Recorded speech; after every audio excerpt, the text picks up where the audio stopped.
alimentação para pets com doenças crônicas. Muito boa noite, sejam bem-vindos à nossa aula de terça-feira. E independente do problema de saúde que o seu pet tenha e da causa desse problema de saúde, uma coisa é certa: os alimentos podem ajudar e muito.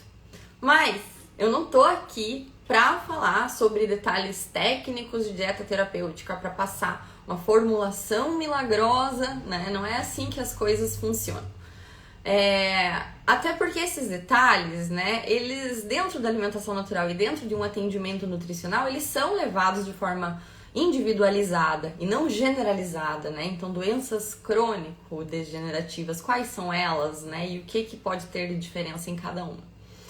E eu também não tô aqui para falar que a alimentação natural é a única escolha que você tem, que se você ama seu pet, você vai migrar para alimentação natural, porque isso vai salvar ele, né? Porque eu também não gosto de trabalhar com esse tipo de extremismo ou de deixar qualquer tutor desconfortável pelas decisões que ele toma em relação à alimentação dos pets. Mas a mensagem que eu quero passar na aula de hoje é que nós sim devemos dar chances, e não só dar chance aos alimentos, mas possa ver, né, ver na prática alternativas que possam beneficiar os pets com os alimentos. E por que não posteriormente, né, então a gente falar sobre uma migração total de alimentação, né, de uma ração para alimentação natural. Porque lógico, gente, a alimentação natural é superior, né? Se ela for bem direcionada, já que nós estamos falando de pets doentes, né? Se ela for bem direcionada, ela com certeza é superior à ração. Agora também, se ela não for bem direcionada, né? Se a pessoa não sabe o que ela está fazendo, pode até mesmo prejudicar mais do que ração. Então, primeiro ponto que a gente tem que ter em mente, né? Meu cachorro é saudável, não é? Eu passo por acompanhamento nutricional, não passo, eu estudo, eu faço sozinho, né? Então, é uma série de fatores aí que podem variar. Mas, então, eu quero trazer 4 formas, né? 4 dicas essenciais para você que tem um pet com problema crônico-degenerativo. Então, o que são doenças crônico-degenerativas, né? Elas são condições de saúde e que se desenvolvem ao longo do tempo. Então, cronicamente, né? Elas podem ter uma longa duração, elas têm uma longa duração e elas acabam resultando na deterioração do tecido, do órgão daquele animal ao longo do tempo. E as doenças crônico-degenerativas, elas podem ter as suas causas genéticas, ambientais, né? Então, outros fatores externos que incluem a alimentação podem estar relacionadas com o surgimento dessas doenças, né?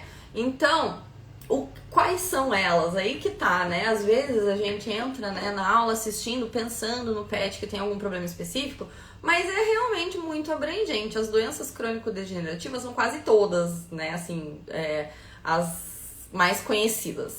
Então temos a artrose, né, que é problema de inflamação, dor, perda de mobilidade na parte das patinhas, da coluna, né, aí pode ter uma infinidade de possibilidades.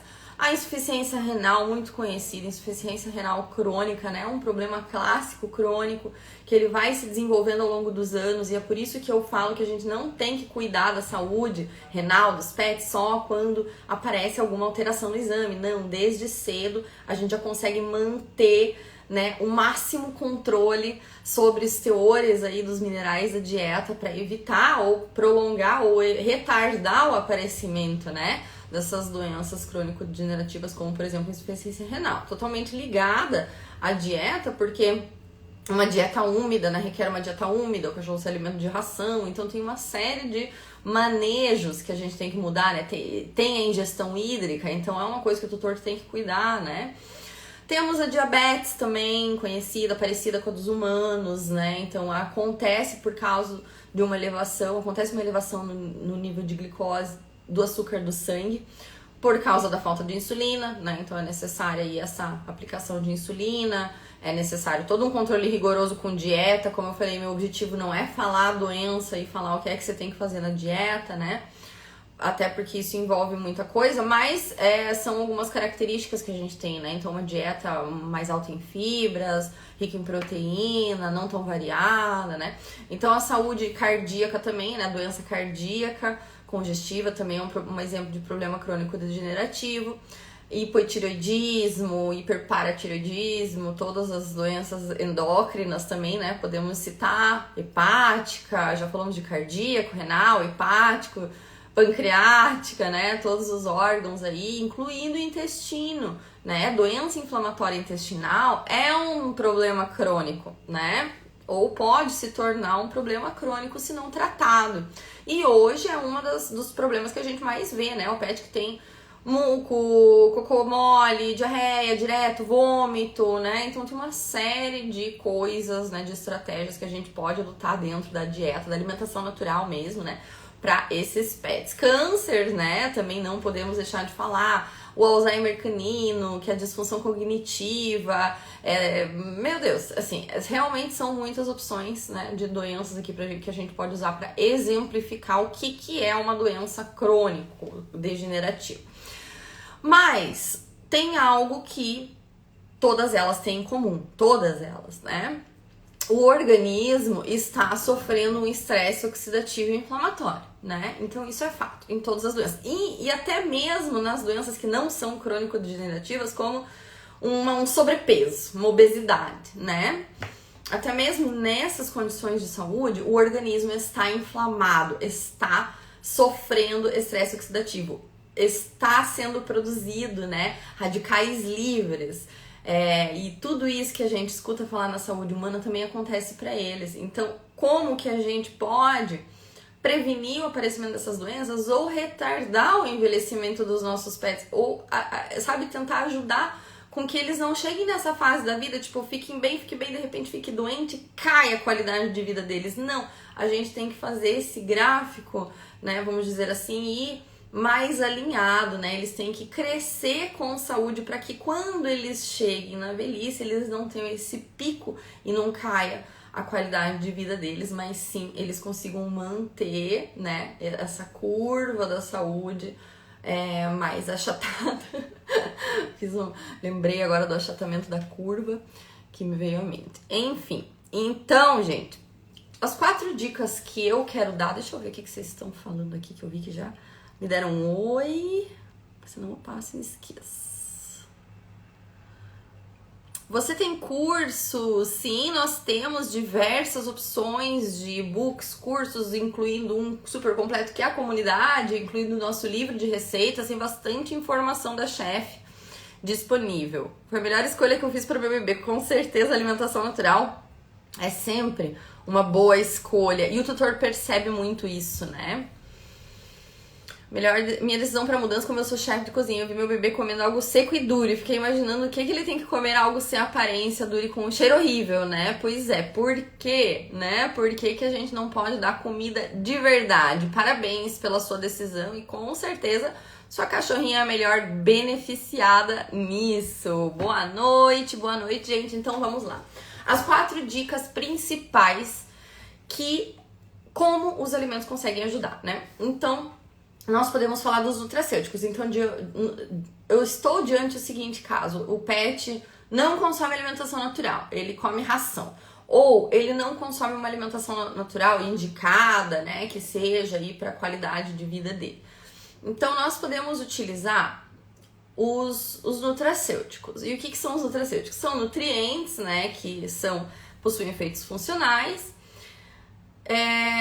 em seus compostos bioativos extraídos dos alimentos e plantas, né? Então é quase uma fitoterapia, mas em doses, né? Então as doses que a gente utiliza na medicina integrativa são doses comprovadas cientificamente, né? Então, por exemplo, o caso da abóbora ali, do Reels que a gente postou, que a abóbora pode ter o efeito de desverminante na dose específica, tá? Tem estudos já comprovando isso, né? Outro grande exemplo que a gente pode dar é a cúrcuma, muito conhecida. Então tem diversos estudos, incluindo estudos de petiscos feitos com cúrcuma, né? E que eles podem ter aí esse efeito positivo funcional nos diversos parâmetros estudados.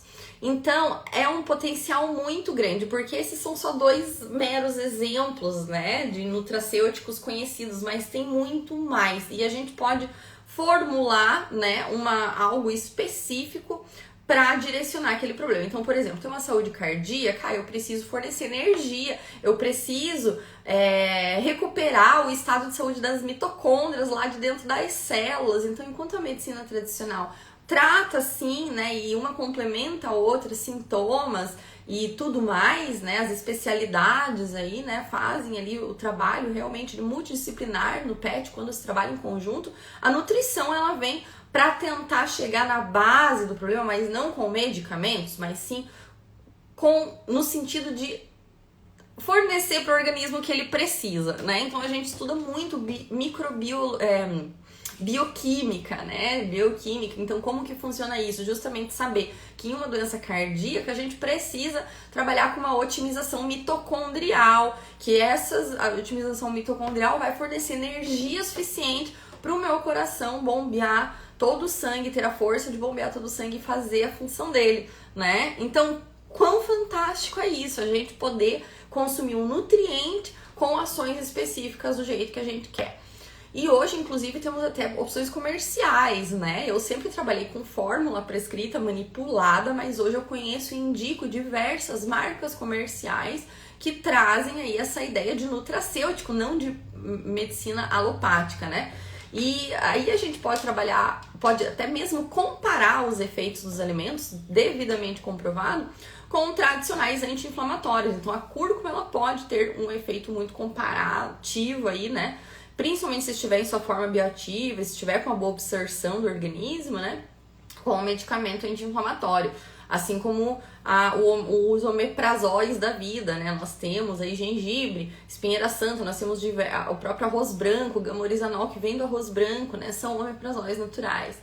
Então é muito bom, né? Quando a gente consegue aliar isso. Às vezes não substituindo, né, um tratamento, mas reduzindo doses ou necessidades, né? Diversos PETs aí que reduziram e até eliminaram o uso de corticoides, né? Porque o organismo estava muito mais saudável. Então, assim, com certeza os nutracêuticos é algo que qualquer um pode fazer, né? Mesmo que o seu pet não consuma alimentação natural, nós conseguimos ter essa ajuda. Tá, mas o que mais que eu posso fazer, né? Como mais que eu posso ajudar? Através dos alimentos sem migrar para alimentação natural, que lógico que tem tudo isso, né? Então, assim, podemos adicionar os alimentos anti-inflamatórios e, de fato, que a gente queira que tenha essa ação. Então, por exemplo, eu dei o exemplo da cúrcuma, ela sempre vai fazer parte dos exemplos, porque ela é realmente muito fantástica, mas a gente tem ali a utilização dela, né? Então tem gente que toma shot matinal de cúrcuma, o próprio vinagre de maçã, né? Colocar um pouquinho de vinagre de maçã em cima da comida ajuda a melhorar vários aspectos da saúde digestiva, gastrointestinal. Ela tem butirato, ela tem uma ação prebiótica, iogurte natural, né? A sardinha, ovos, né? Então nós temos uma série de alimentos anti-inflamatórios que o seu consumo pode beneficiar o alimento, o que leva à dica de considerar uma alimentação mista. Então, assim, talvez muitas pessoas nem tenham pensado que sim, nós podemos misturar comida na ração, né? Nós podemos sim, às vezes as pessoas falam isso com uma sensação de culpa que elas não precisam ter, porque na verdade, fazendo isso, elas melhoram a qualidade da ração, né? É lógico que, né, quanto mais direcionado e quanto mais isso é acompanhado por um profissional, mais garantia que você tem de estar fazendo tudo da maneira correta. Porque nós também podemos desbalancear dietas, né, ao fazer isso. Não é assim, sem critério. Não é sobre isso a aula de hoje, né? Não tô falando para você misturar alimentos aí sem critério, não é isso. Mas, de forma geral, se nós trabalhamos com mix feeding, né? Então eu trabalho com isso, o tutor chega pra mim e fala, eu quero dar ração. Eu vou falar, tá, então você mistura um ovo, você mistura isso, aquilo, e você tá melhorando a qualidade da ração. Com certeza, isso ajuda, principalmente esses pets, porque a ração não é exatamente o alimento ideal para essas condições de saúde, né, gente?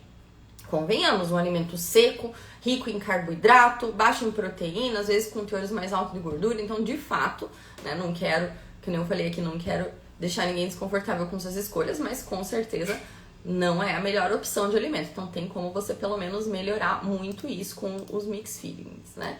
E também levar em consideração os petiscos funcionais. Eu acabei de dar exemplos de alimentos anti-inflamatórios e funcionais, mas nós também podemos nos beneficiar com os petiscos funcionais, né? Como a gente já viu, muitas pessoas fazendo, inclusive é por isso que a gente desenvolveu o livro de receitas, né?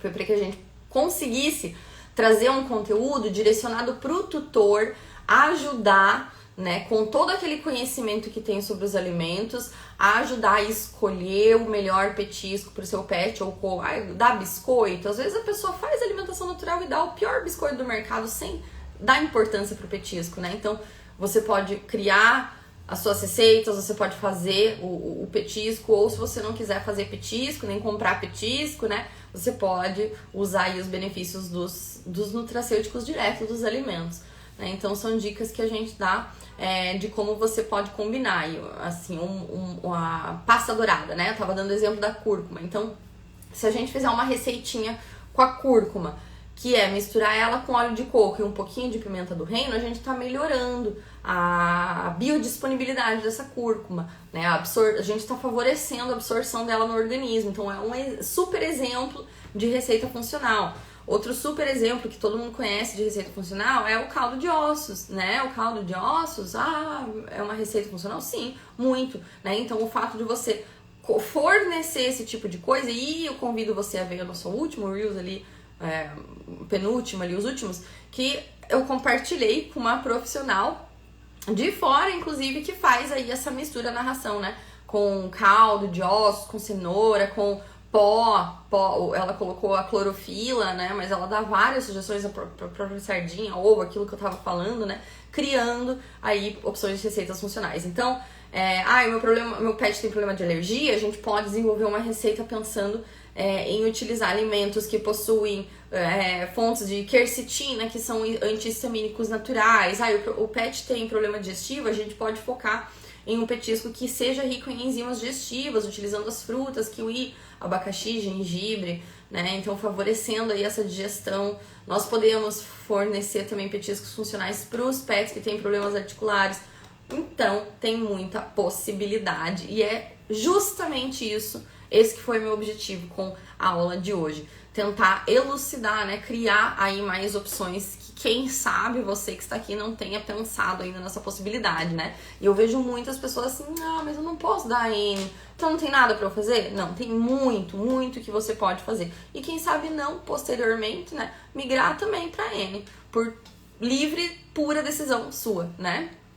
Meu gato come ração Sensible para quem tem alergia alimentar. São caras essas ações. Essas alimentações podem não dar problema com a alergia dele. Então, dietas terapêuticas requerem um direcionamento terapêutico, né? Então, a gente tem que identificar qual que é o problema de sensibilidade do seu gato. Nós também temos que levar em consideração que o gato tem uma particularidade muito grande com dietas, né? Nós temos uma dificuldade maior de introduzir uma alimentação natural para um gato que é seletivo, né? Então o gatinho come de tudo, não come. Então tem isso também pro gato, mas sim, não existe nenhuma situação onde o alimento possa fazer mal ou possa não ajudar, a não ser que, como eu falei, esteja daí fornecendo uma dieta à base de frango pro animal que tem alergia a frango, né? Daí sim, a gente vai estar fazendo mal para ele. Daí, com certeza, a ração Sensible aí vai ser mais adequada. Acho que é isso de dúvidas. Espero que vocês tenham gostado. Obrigada por terem ficado comigo aqui até o final. E lembrando, gente, essa aula vai pro feed. Se você tem dúvidas em relação a esse assunto, manda no direct pra gente. A gente responde, comenta aqui embaixo. E aproveito para me despedir de vocês. Lembrando, em setembro teremos o nosso primeiro workshop. E é uma super novidade, é um evento em formato único que eu e a Carol nunca fizemos antes. Então, eu e ela ao vivo, juntas, pelo YouTube durante 3 dias seguidos. Começa dia 11, então dia 11, 12 e 13, encontro comigo com a Carol ao vivo no YouTube. Não vai ficar salvo e só pra quem tiver inscrito. Beleza, gente? Então, link na bio. Beijo, boa noite!